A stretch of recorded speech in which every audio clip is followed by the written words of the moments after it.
Y'all, this Lion Gate Porter ain't no joke.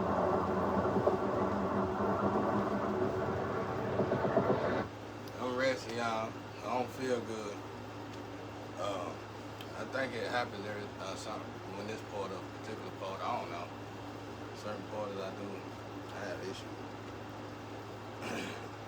They don't like me taking medicine for it, but sometimes I do, sometimes I don't. You know what I'm saying?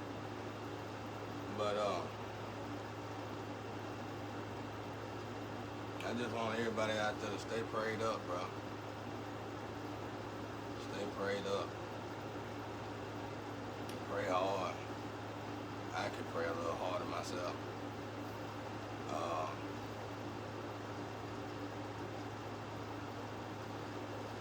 Stay blessed. I hope you stay blessed, but of course, you know, we gotta sin and descend. When you descend, pray harder. You know? When you got money, pray harder. When you got what you want, pray harder. I feel better when I do that. If I got a brand new car, I know, well, before I take off driving in that car in the sunset, I'm gonna pray hard. I'm gonna probably pray so hard to God gonna say, go enjoy your car, son. I was saying just like that. Same vice versa. You know, if you're in a bad state, like I'm in, pray hard. And thank God for every moment of it. And then not only thank God for that, thank God for the quiet time, because the most peace is happening during those times. Because guess what? When you in a dark time like that, when you're in dark moments like that,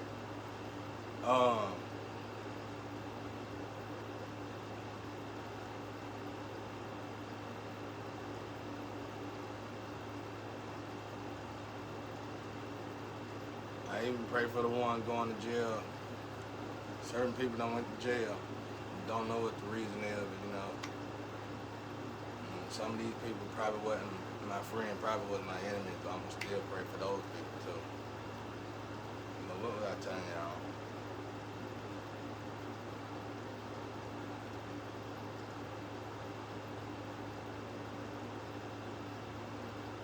All I've been thinking about is the speaker.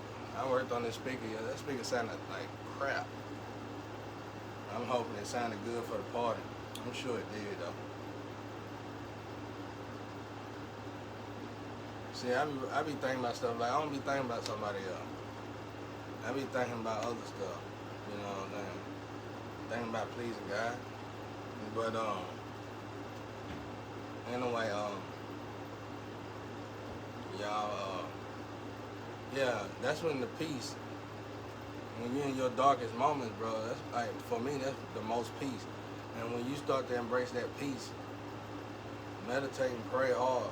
When you start to embrace that peace, it's like when you get these dark moments, it's like I feel bad if I go through the moment without Jesus, because it took me a minute to learn it. Thankfully, I was young when I got it. I think I was still a teenager in my 20s. But I realized these dark moments is when you should silence yourself, because you ain't got no friends or nothing. You ain't got nobody. You know, what's the saying? People don't come around till they want something. But then again, is it just a test? Because I ain't never seen people really grow old with. I ain't gonna say I ain't never seen people grow old with friends, but normally if the mama and the pop and my grandparents, they didn't have friends. This is for my family, my mom and pop and my grandparents really didn't have friends. They had probably like 2 or 3 people, or one person each one of them probably dealt with. But I don't even remember my grandma having one person, except my grandpa. So I don't know. But I do know that excuse me, I do know that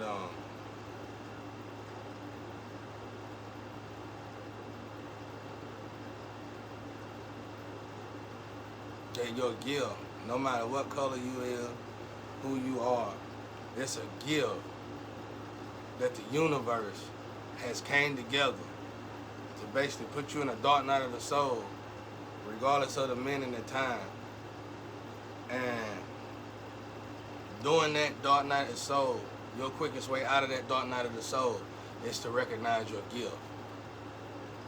It took me a long time to realize that, but every moment that I done had, I ain't even gonna say a dark night of the soul, but a moment that where you just got nothing, you got nobody.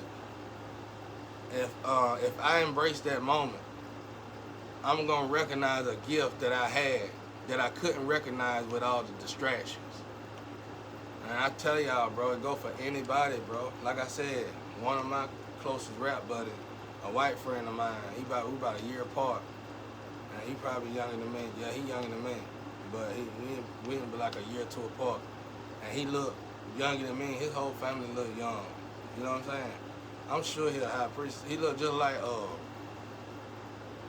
the guy that played cool, Brad Pitt. He looked just like rapping Brad Pitt. That's why I couldn't believe he didn't get signed. But when he was trying to get signed, they were talking about Eminem. You know, they kept trying to compare him. It was already just one Eminem. It wouldn't have been bad to have, a few more of them. But I like Haystack too. Haystack was hell. Haystack was hell. I think he was underrated, honestly. Haystack was hell.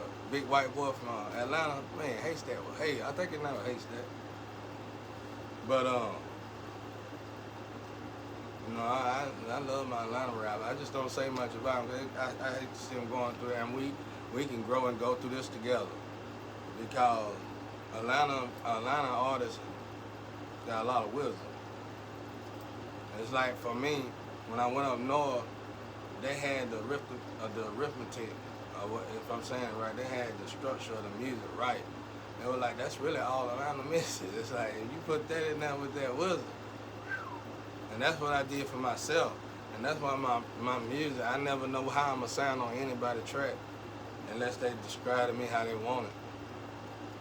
Because I'm going to just tap in the DNA on that sucker. And whatever DNA say they want to hear on it, that's what I'm going to put on it. It's going to be more than what you like, trust me. But anyway, y'all pray hard during these portals, y'all. Eat right, try to eat right. And when you ain't fasting or nothing like that, eat right. What's eating right? Honestly, I think it's the Chinese way I like. I just do enough meat to flavor the food. I try to. Sometimes I have my moments where I get my cheat day. You gotta talk to Rock about that. Rock should be, remember when Rock carry that big old fish in the hotel or something like that? Like you can just pig out. You got the moment where you can pig out. I think he did it. When he had them pancakes on that plate, like if you work out and you know your resume, it ain't so bad y'all eating healthy. It ain't really, for me, it ain't so bad having a balanced life. I'm not a vegan. I was a vegan before I was working on being a vegan before I got in this situation. And then when I got in this situation, I realized I can't afford to be a vegan. So it's best that I just continue to live off faith. So I had to realize what the God tried to tell me about all these different situations. Because obviously if God wanted me in a position where I can eat like a vegan, then he would keep me elevated in that situation to afford the situation. But he didn't. He let me experience all the situations and put me back at the beginning of my situation and made me choose for myself. Now, what do you think the right decision would be? And for me is finding balance in all the situations. And whatever I liked in each one of the situations, take that out and put it on this new situation, which ain't gonna have all the rest of these situations. But it's gonna have its own situation because it's a yin and a yang in every situation. Peace and love out there, y'all.